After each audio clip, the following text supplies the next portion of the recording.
주님께서 여러분과 함께 또한 사제의 영과 함께 요한이 전한 거룩한 복음입니다. 주님 영광 받으소서. 그때 예수님께서 바리사이들에게 이르셨다. 나는 간다.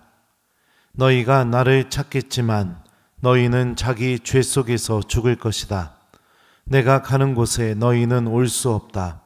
그러자 유다인들이 내가 가는 곳에 너희는 올 수 없다 하니 자살하겠다는 말인가 하였다.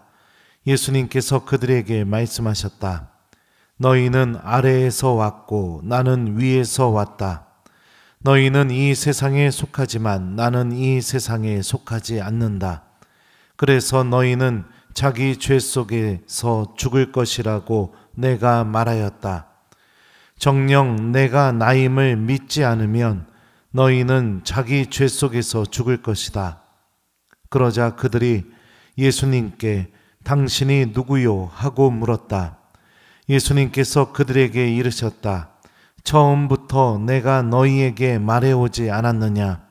나는 너희에 관하여 이야기할 것도 심판할 것도 많다. 그러나 나를 보내신 분께서는 참되시기에 나는 그분에게서 들은 것을 이 세상에 이야기할 따름이다. 그들은 예수님께서 아버지를 가리켜 말씀하신 줄을 깨닫지 못하였다. 그래서 예수님께서 다시 그들에게 이르셨다. 너희는 사람의 아들을 들어 올린 뒤에야 내가 나임을 깨달을 뿐만 아니라 내가 스스로는 아무것도 말하지 않고 아버지께서 가르쳐 주신 대로만 말한다는 것을 깨달을 것이다. 나를 보내신 분께서는 나와 함께 계시고 나를 혼자 버려두지 않으신다. 내가 언제나 그분 마음에 드는 일을 하기 때문이다. 예수님께서 이렇게 말씀하시자 많은 사람이 그분을 믿었다. 주님의 말씀입니다. 그리스도님 찬미합니다. 오소서 성령님. 너희는 사람의 아들을 들어올린 뒤에야 내가 나임을 깨달을 것이다. 안녕하세요. 오늘 말씀 좀 어렵죠? 아니에요? 이해도 안 되고 예수님이 들어올린다고 하니까 또 많은 사람이 그분을 믿었다고 하고 왜 그러냐면 이 문학적인 장치 때문에 그렇습니다. 지금 요한복음서 저자가 8장에서 오늘 8장 21절부터거든요. 8장 12절에서 예수님이 나는 세상의 빛이다 라고 이렇게 말씀을 하셨어요. 그래서 8장부터 9장까지 빛의 테마가 쭉 펼쳐지게 됩니다.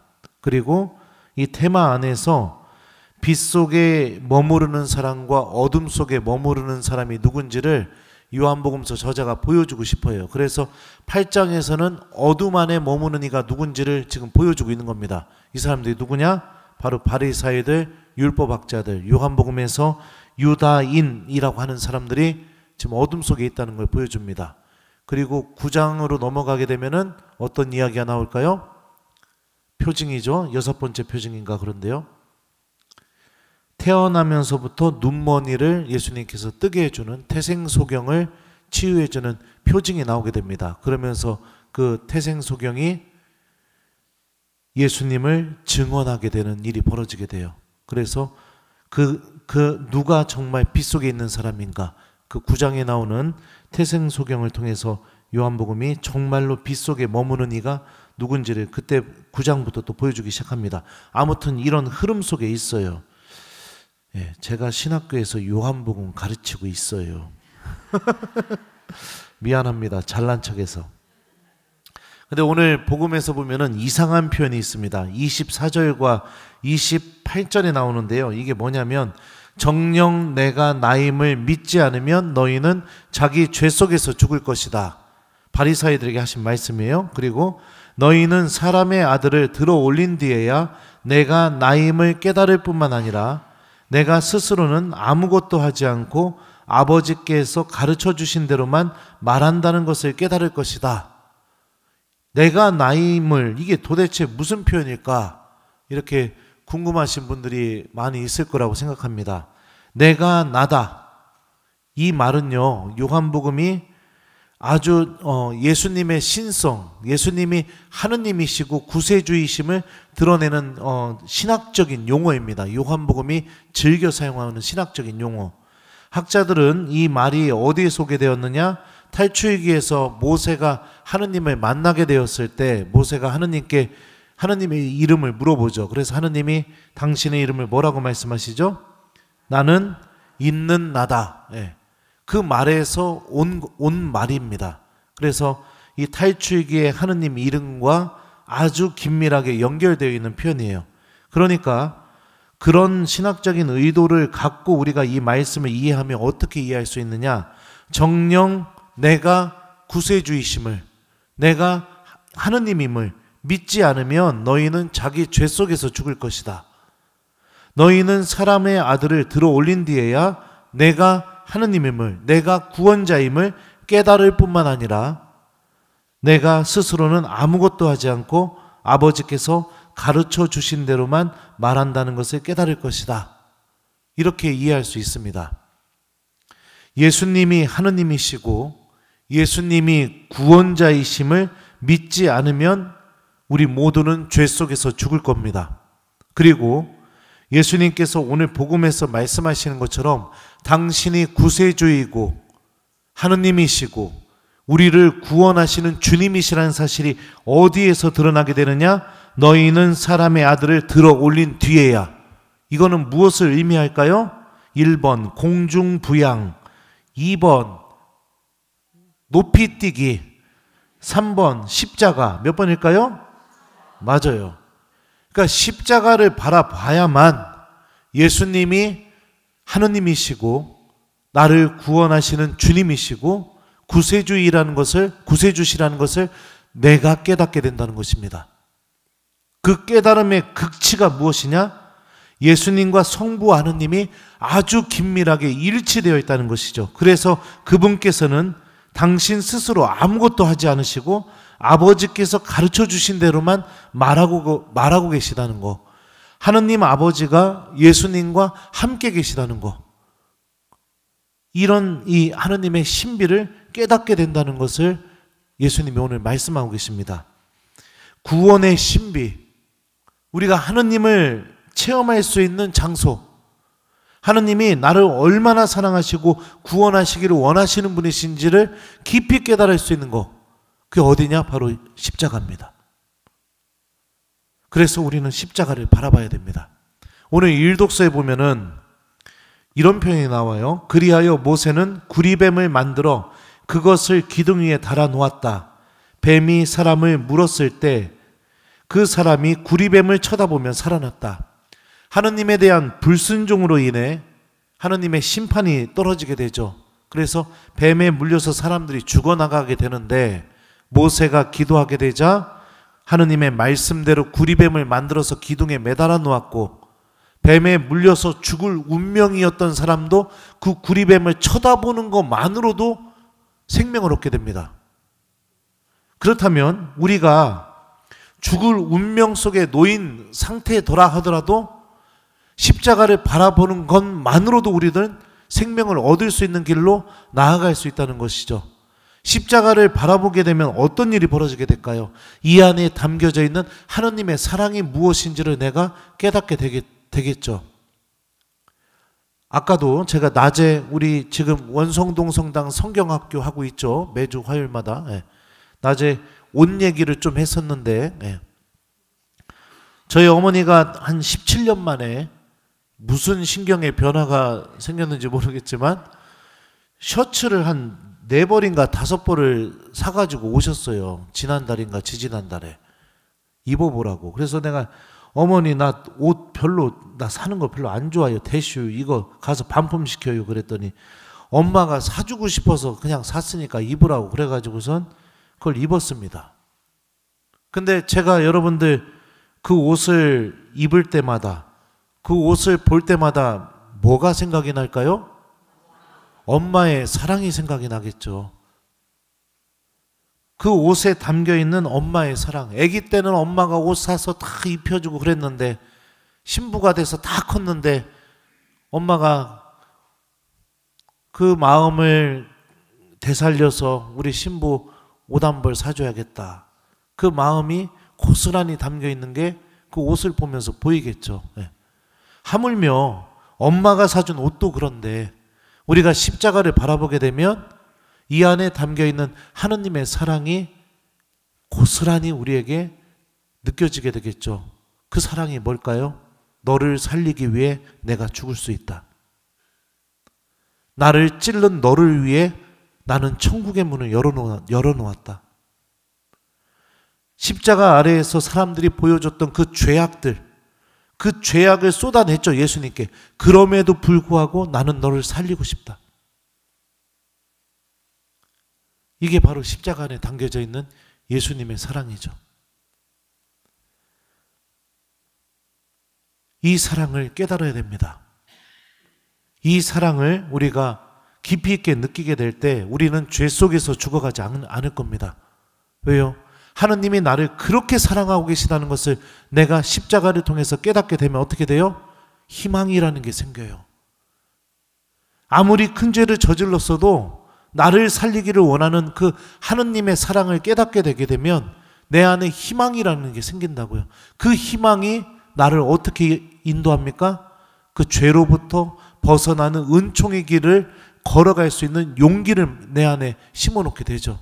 아무리 창피하고 부끄럽고 염치 없어도 그래도 그 희망이 나를 움직이게 만들죠. 아무리 절망적이고 아무리 내가 어둠 속에 있다 하더라도 십자가를 바라보게 되고 그 안에 담겨있는 하느님의 사랑을 깨닫게 되면 우리는 다시 일어날 수 있게 됩니다. 구리뱀을 쳐다본 사람들이 쳐다보는 것만으로 다시 생명을 얻게 된 것처럼. 그러니 사랑하는 우리 교우 여러분들, 절망적이십니까? 큰 죄를 저질러서 정말 어떻게 될지 모르겠습니까? 십자가를 바라보십시오. 이 안에 답이 있습니다. 그래도 여러분 살리고 싶대요. 그래도 여러분 구원하고 싶대요. 제가 신부가 돼서 저희 엄마한테 그렇게 따뜻하게 대했던 적이 많지가 않아요. 연세가 드시니까 자꾸 이제 참견을 막 하기 시작해요. 잔소리도 많아지고. 그거 알죠? 걱정해서 하는 말씀이고 사랑해서 하는 말씀이라는 거. 근데 때로는 그게 막 저에게는 되게 힘들게 다가올 때가 있습니다. 그러면 막 엄마한테도 막 어머니 이러면 이제 엄마가 말하다가 입을 딱 멈춰요, 그냥. 네. 그러는데 그럼에도 불구하고 그 옷만 바라보면 그 엄마의 사랑이 느껴지니까 더 잘해야겠다. 아유, 엄마한테 더 따뜻하게 대야겠다. 그런 마음이 자연스럽게 생기는 것처럼요. 십자가 안에서 우리는 힘을 얻고 십자가를 바라보는 것을 통해서 용기를 얻게 되는 사람들입니다.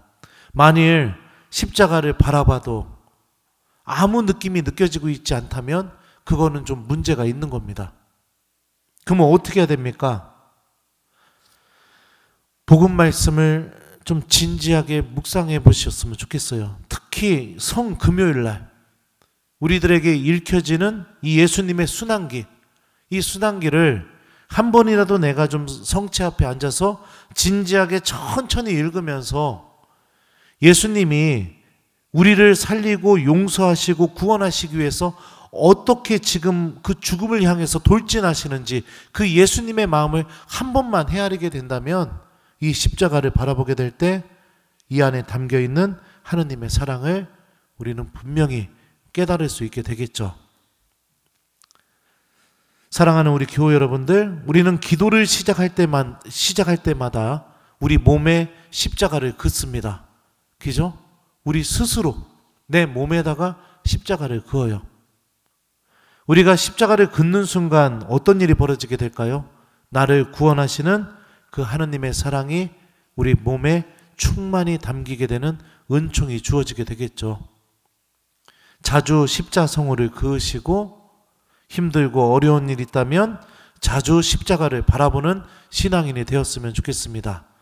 사순식이라 회개할 것도 많고 뉘우칠 것도 많고 자꾸만 성가도 우울하고 복음 말씀도 자꾸 예수님이 나를 혼내는 것 같은 그런 복음 말씀만 선포되고, 신부님의 강론도 그 복음 말씀에 맞춰서 자꾸 혼내는 것처럼만 느껴지게 되고, 그럴수록 십자가를 좀 바라보셨으면 좋겠어요. 그 안에 담겨있는 하느님의 사랑이 나를 살리기 위한 것임을 분명히 깨닫게 될 겁니다.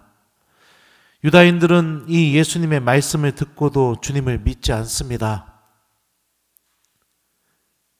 그들은 주님께 다가오지도 않고 예수님의 사랑이 무엇인지도 관심이 없습니다. 그냥 율법을 지키는 것, 여기에만 혈안이 되어 있습니다. 그리고 율법을 어기는 이들을 바라보면서 단죄하는 것, 여기에만 익숙해져 있습니다. 사랑이 없는 계명은요, 그 계명을 지킨다 하더라도 하느님과 올바른 관계를 맺어주지 못하게 돼요. 아무리 내가 기도생활 철저하게 하고 고해성사 따박따박 다 보고 주일미사 한 번도 안 빠지고 철저하게 바리사이들처럼 계명을 지켰다 하더라도 하느님의 사랑을 깨닫지 못한다면 그런 나는 하느님과 깊은 관계를 맺을 수가 없게 됩니다. 주님의 사랑이 온전히 드러나는 이 십자가, 오늘 주무시기 전에는 오랜만에 예수님 십자가 좀 한번 닦읍시다. 우리 집에 있는 십자가 내려서 닦으면서 못자국도 좀 보시고 가시관도 좀 보시고 옆구리에 난 상처도 좀 보면서 이 모든 게 다른 게 아니라 나를 살리기 위한 하느님의 사랑의 선택이었다는 것을 좀 깨달으면서 마음속으로 십자가 좀 닦으면서 마음속으로 좀 기도 한번 해보기, 요거를 좀 숙제로 드립니다. 아셨죠? 네, 그래요. 우리는 죄 속에서 죽지 않을 겁니다. 왜요?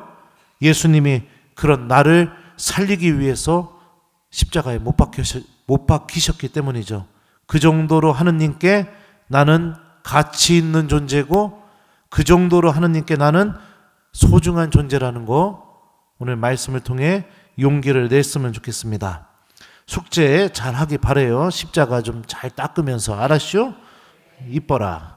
너희는 사람의 아들을 들어 올린 뒤에야 내가 나임을 깨달을 것이다. 아멘.